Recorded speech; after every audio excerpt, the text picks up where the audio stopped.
Selamat hari Minggu, Bapak, Ibu, dan Saudara, anggota jemaat dan simpatisan GKI Banyuwangi. Kita berjumpa lagi dalam program Santapan Rohani GKI Banyuwangi. Pada hari ini, hari Minggu tanggal 4 Oktober 2020. Firman Tuhan yang akan bersama-sama kita renungkan pada hari ini bertema keluargaku adalah kebun anggurnya. Pembacaan teks Alkitab diambil dari Yesaya pasal 5 ayat 1 sampai dengan 7. Bapak, Ibu, dan Saudara, mari kita mempersiapkan hati dan pikiran kita untuk bersama-sama mendengar dan merenungkan firman Tuhan. Kita bersatu di dalam doa. Kami mengucap syukur Tuhan untuk kesempatan yang Engkau hadirkan dalam kehidupan kami. Ajar kami Tuhan hari ini melalui kebenaran firman. Ajar kami untuk dapat menyadari bahwa Engkau memelihara kami dengan sangat baik. Oleh sebab itu, kami mau Tuhan menjadi kebun anggur yang menghasilkan anggur yang baik. Kami mau menjadi umat yang setia dan menyenangkan hati-Mu. Pimpin kami di dalam kehidupan kami yang penuh dengan pergumulan. Kami menyerahkan waktu kami ke dalam tangan Tuhan yang akan mempersiapkan kami mendengarkan firman Tuhan. Di dalam Yesus kami berdoa. Amin.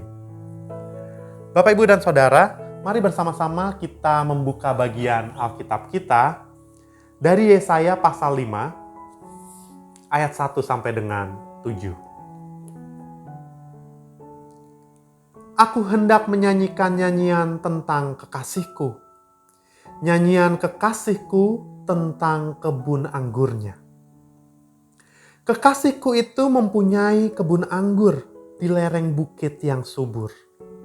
Ia mencangkulnya dan membuang batu-batunya dan menanaminya dengan pokok anggur pilihan. Ia mendirikan sebuah menara jaga di tengah-tengahnya dan menggali lubang tempat memeras anggur. Lalu dinantinya supaya kebun itu menghasilkan buah anggur yang baik. Tetapi yang dihasilkannya ialah buah anggur yang asam. Maka sekarang, hai penduduk Yerusalem dan orang Yehuda, adililah antara aku dan kebun anggurku itu.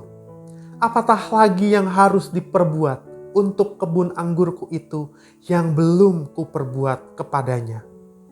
Aku menanti supaya dihasilkannya buah anggur yang baik.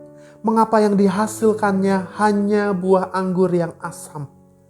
Maka sekarang aku mau memberitahukan kepadamu apa yang hendak kulakukan kepada kebun anggurku itu.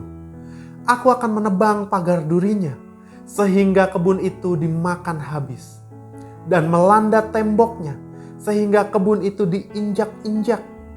Aku akan membuatnya ditumbuhi semak-semak, tidak dirantingi dan tidak disiangi, sehingga tumbuh putri malu dan rumput. Aku akan memerintahkan awan-awan supaya jangan diturunkannya hujan ke atasnya. Sebab kebun anggur Tuhan semesta alam ialah kaum Israel, dan orang Yehuda ialah tanam-tanaman kegemarannya. Dinantinya keadilan, tetapi hanya ada kelaliman.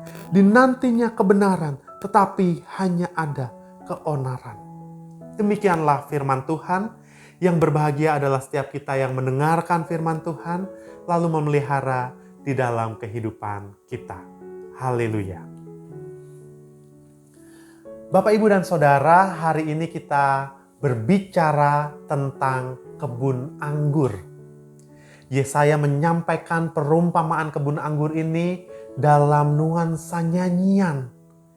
Ia mengatakan seorang kekasih yang mempunyai kebun anggur dengan sebuah nyanyian tentang kebun anggur. Dalam nyanyian itu, dalam perumpamaan itu, Yesaya mengatakan kekasihnya ini memiliki sebuah kebun anggur di lereng bukit yang subur. Konon, menanam anggur di lereng bukit adalah tempat yang paling tepat untuk menghasilkan buah anggur yang baik. Karena tanah yang cocok, yaitu lereng bukit untuk menanam anggur. Bukan hanya itu, sang kekasih ini dikatakan di sana, ia mengurus semuanya sendiri. Ia mencangkul tanahnya, ia membuang batu-batunya, lalu menanaminya dengan pokok anggur pilihan. Tanah yang baik ditambah dengan pokok anggur pilihan, dirawat sendiri, itu adalah perpaduan. Bahwa hasil yang dinantikan atau hasil yang akan diberikan oleh kebun anggurnya pastilah hasil yang baik. Tanah subur, pokok yang baik, dirawat sendiri, tahu benar apa yang dilakukannya. Maka tidak salah ketika kekasih ini dikatakan di sana menantikan hasil. Ia menantikan buah anggur yang baik. Tapi yang dihasilkan oleh kebun anggurnya ialah buah anggur yang asam. Disinilah yang menjadi aneh. Kalau segala sesuatunya baik, kenapa yang dihasilkan justru anggur yang asam? Bukankah pasti ada sesuatu yang salah? Di mana yang salah?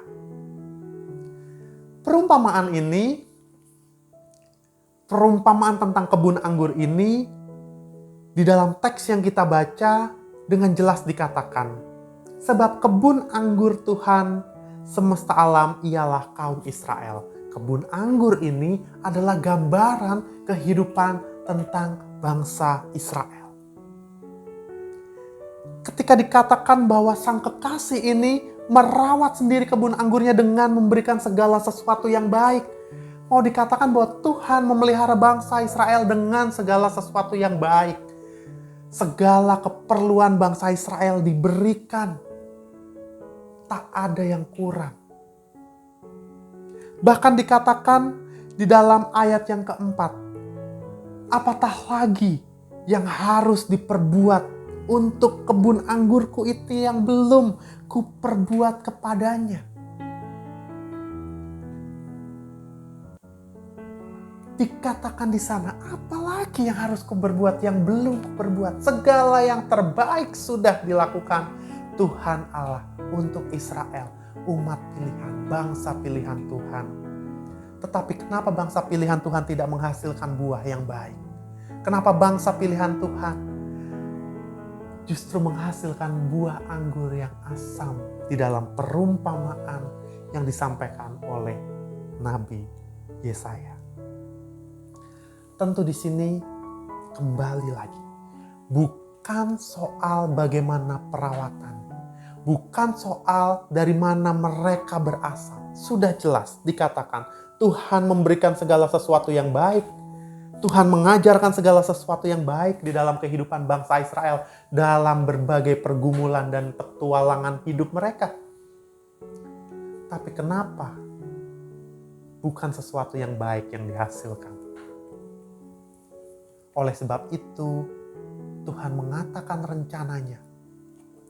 Apa yang akan dilakukan kepada kebun anggurnya? Apa yang akan dilakukan kepada bangsa Israel, umat pilihannya? Bahwa Tuhan akan membiarkan mereka. Tuhan akan menghadirkan sesuatu yang tidak baik. Tuhan akan membiarkan umat untuk hidup sesuai dengan pilihan mereka. Seperti kebun anggur yang tidak diurus. Tuhan akan membiarkan semuanya itu terjadi di dalam kehidupan bangsa Israel.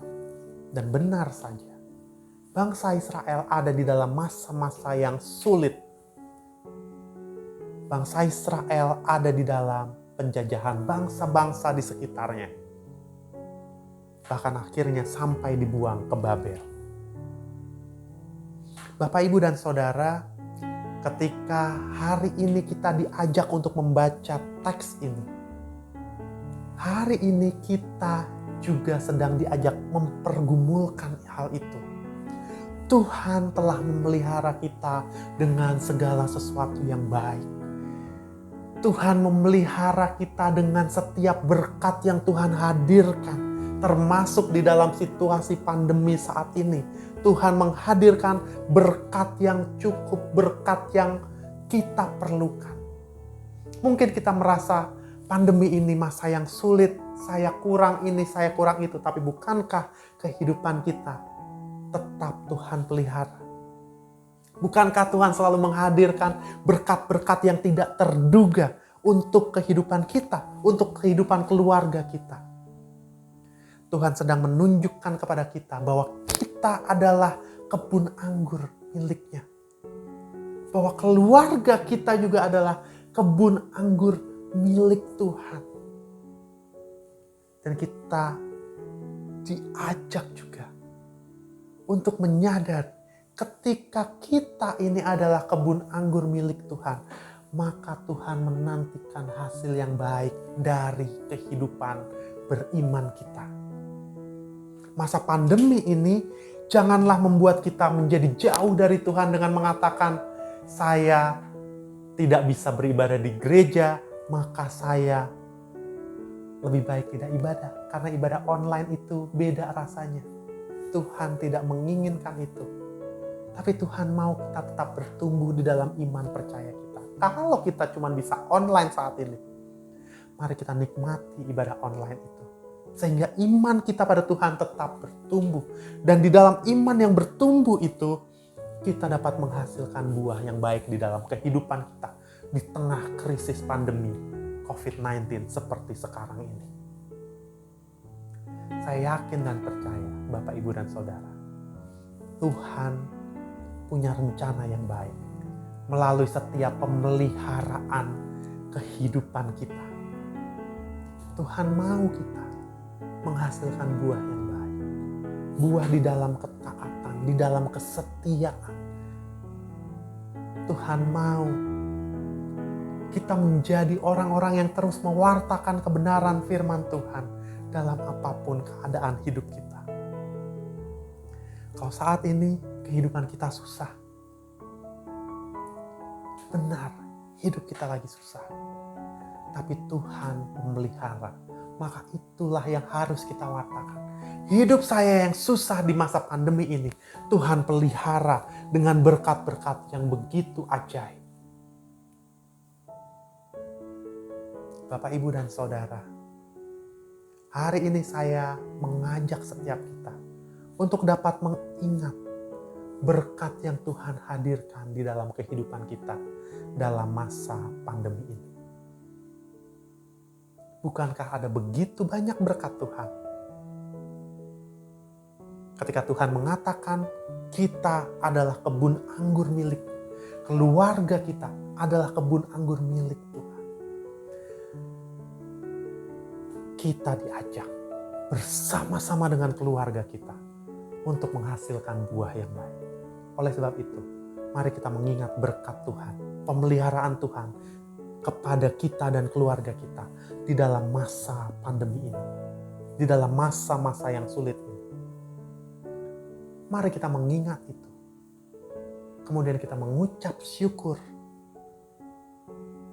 Kemudian kita mengaku, Tuhan, saya mau